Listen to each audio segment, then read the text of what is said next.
Bismillahirrahmanirrahim. Assalamualaikum warahmatullahi wabarakatuh.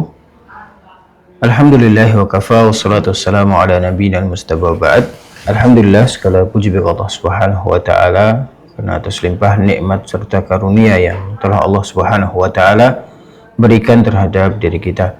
Maka sudah sepantasnya bagi kita yang mendapatkan kemudahan-kemudahan tersebut, nikmat-nikmat tersebut, untuk senantiasa bersyukur atas apa yang telah Allah berikan terhadap diri kita. Karena sejatinya dengan kita bersyukur, maka secara tidak langsung manfaatnya pun akan kembali kepada kita. Karena Allah tidak butuh itu semua, akan tapi yang butuh akan syukur yang kita lakukan adalah diri kita sendiri. La in syakartum la azidannakum.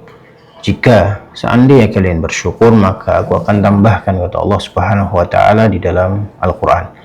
Salawat serta salam semoga selalu tercurahkan kepada uswah hasanah kita, suri teladan kita baginda Nabi Muhammad sallallahu alaihi wasallam serta para sahabat beliau, keluarga beliau dan pengikut-pengikut beliau hingga akhir zaman kelak.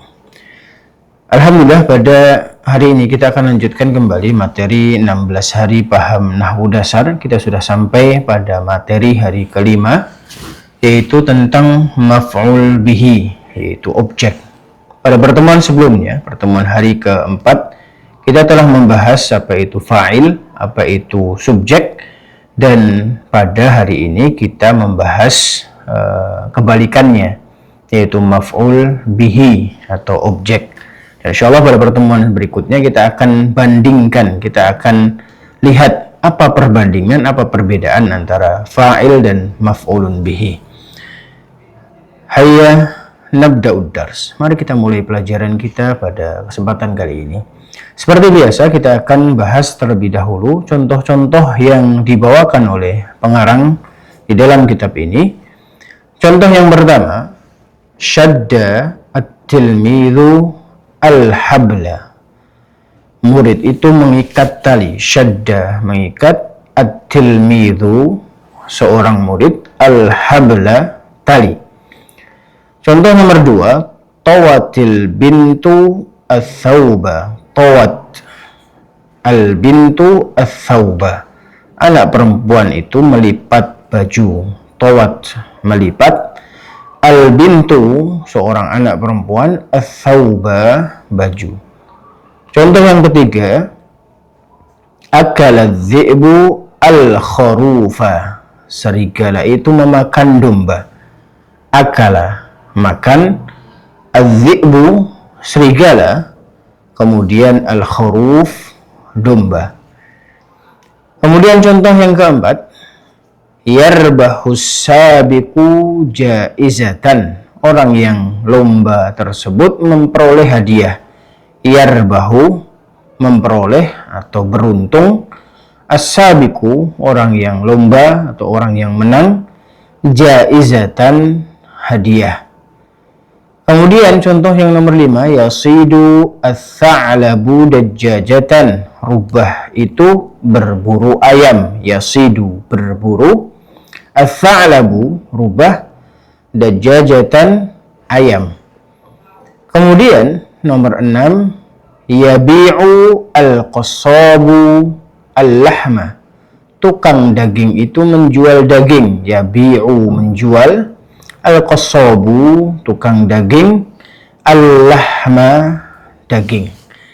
Yang perlu diperhatikan pada 6 contoh yang dibawakan oleh pengarang dalam materi kita pada kesempatan kali ini adalah, karena kita membahas tentang maf'ulun bihi, maka yang diperhatikan itu adalah kata-kata yang menjadi objek, kata-kata yang menjadi kurban atau maf'ulun bihi dalam bahasa Arabnya. Pada contoh yang pertama, pada kata al-habla, yaitu mengikat tali. Jadi tali itu adalah sesuatu yang diikat oleh murid. Kemudian contoh yang kedua adalah kata ats-tsauba. Ya, diperhatikan harokatnya selalu fathah. Ya, ingat pada pertemuan sebelumnya kita telah jelaskan bahwa fungsi dasar atau fungsi dari kita mempelajari nahwu itu adalah membahas terkait harokat akhir suatu kata dalam bahasa Arab. Ya. Contoh yang kedua adalah lafadz ats-tsauba yang perlu diperhatikan. Kenapa ats-tsauba? Karena ats-tsauba itu adalah objek dari siapa? Yaitu perbuatan seorang anak perempuan yang melipat. Apa yang dilipat? Yaitu baju. Kemudian contoh yang ketiga adalah lafadz al-khuruf, seekor domba. Ya, kenapa al-khuruf yang kita perhatikan? Karena al-khuruf itu adalah suatu yang dimakan oleh seekor serigala. Jadi seekor serigala melakukan perbuatan makan. Apa yang dimakan oleh seekor serigala? Yaitu domba. Maka dia menjadi objek. Kemudian contoh yang keempat yang perlu diperhatikan adalah jaizatan, ya, hadiah atau sebuah hadiah. Ya, kenapa jaizatan? Karena jaizatan itu adalah objek dari siapa? Yaitu seorang yang mengikuti perlombaan itu memperoleh apa yang dia peroleh, yaitu memperoleh hadiah. Ya, yang diperhatikan juga adalah harokatnya selalu fathah. Ya, ini fathah semua, nomor 2 fathah juga, dan fathah juga. Kemudian nomor 5, kata apa yang perlu diperhatikan yaitu dajjajatan, seekor ayam. Ya, kenapa seekor ayam? Karena dia adalah korban atau objek dari seekor rubah yang sedang berburu. Apa yang diburu oleh seekor rubah? Yaitu seekor ayam. Kemudian contoh yang keenam adalah al-lahma. Ya, kenapa al-lahma? Karena al-lahma itu adalah yang dijual oleh tukang daging. Ya, dia menjual apa? Menjual daging. Maka daging itu menjadi objek. Kalau kita paham bahasa Indonesia, sebenarnya dalam bahasa Indonesia pun juga dibahas bahwa susunan kalimat dalam bahasa Indonesia itu ada subjek, kemudian ada predikat, ada objek. Ya, subjek dalam bahasa Arab itu namanya fa'il, kemudian predikat dalam bahasa Arab itu namanya fi'il, ya, kata kerja. Kemudian objek dalam bahasa Arab itu namanya maf'ulun bihi, sehingga tidak terlampau jauh pembahasan antara tata bahasa Arab dengan tata bahasa Indonesia. Kemudian kita bahas setiap kalimat pada contoh di atas, yaitu nomor 1 sampai 6, tersusun oleh 1 fiil dan 2 isim. Nah, kita bahas bahwa jumlah mufidah atau kalimat sempurna itu minimalnya 2, sehingga ini sudah sangat memenuhi unsur kalimat sempurna karena terdiri dari 3 kata, 1 fiil dan 2 isim. Isim yang pertama dinamakan fa'il. Ya, isim yang pertama dinamakan fa'il. Kita sudah bahas apa itu fa'il pada pertemuan sebelumnya, yaitu subjek atau pelaku perbuatan. Karena perbuatan itu dikerjakan olehnya. Jadi fa'il itu adalah yang mengerjakan suatu perbuatan. Apabila kita perhatikan pada 3 contoh yang pertama, yaitu nomor 1, 2, dan 3, kita akan lihat bahwa isim yang kedua, ya, jadi tadi ada kalimat tersebut terdiri dari 1 fiil, kata kerja, dan 2 isim. Isim yang pertama itu namanya fa'il semuanya.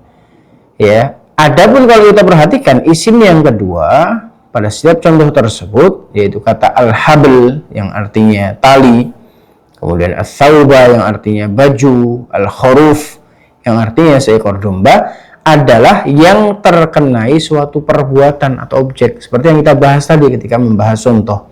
Ya, jadi kata-kata tersebut itu yang terkenai pekerjaan. Al-habl tali itu adalah suatu yang diikat oleh seorang murid. As-sauba baju, suatu yang dilipat oleh seorang anak perempuan. Al-khuruf adalah suatu yang dimakan oleh seekor serigala.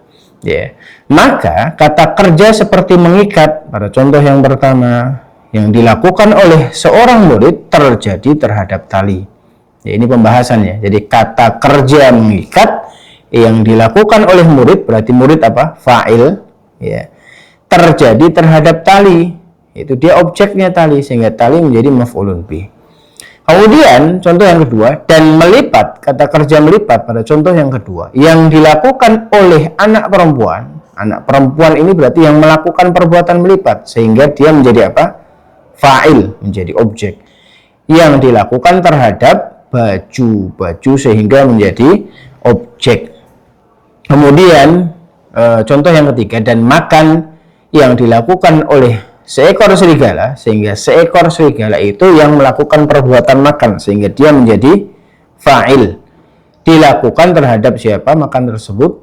Domba.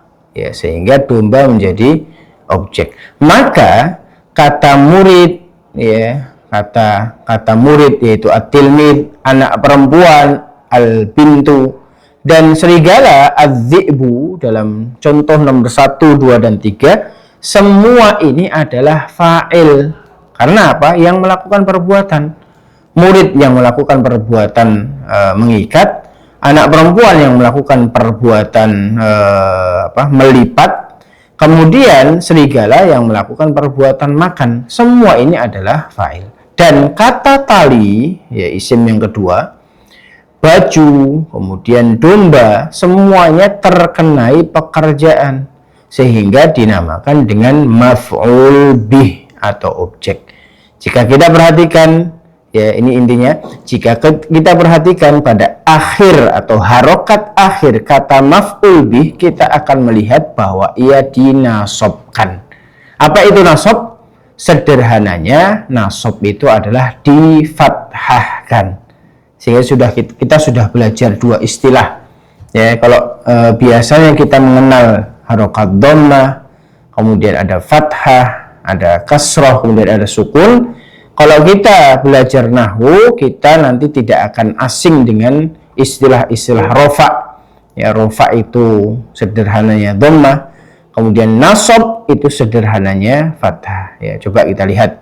Ya, kata al-habl tadi objek, dia harokatnya apa? Fathah. Al-thawba objek fathah juga. Al-khuruf objek jaizatan, demikian juga dia menjadi objek. Dan jajatan dan al-lahma juga seperti itu. Kemudian kita bahas kaidahnya. Kaidah nomor 8, al-maf'ulu bihi ismun mansubun waqa'a alaihi fi'lul fa'ili. Maf'ulun bih atau objek adalah isim yang dinasobkan. Apa itu dinasobkan? Bahasa sederhananya, dinasobkan itu adalah difathahkan, yang suatu perbuatan terjadi padanya, atau yang terkenai pekerjaan fa'il, itu adalah maf'ulun bihi. Ya, ini mungkin pembahasan kita pada kesempatan kali ini. Setelahnya kita akan berlatih pada latihan-latihan yang ada di kitab An-Nahwu wal Wadih jilid yang pertama. Mudah-mudahan Allah Subhanahu wa taala memberikan kita pemahaman yang baik. Barakallahu fikum wa sallallahu wasallam ala nabiyyina Muhammad. Jazakumullahu khairan. Wassalamualaikum warahmatullahi wabarakatuh.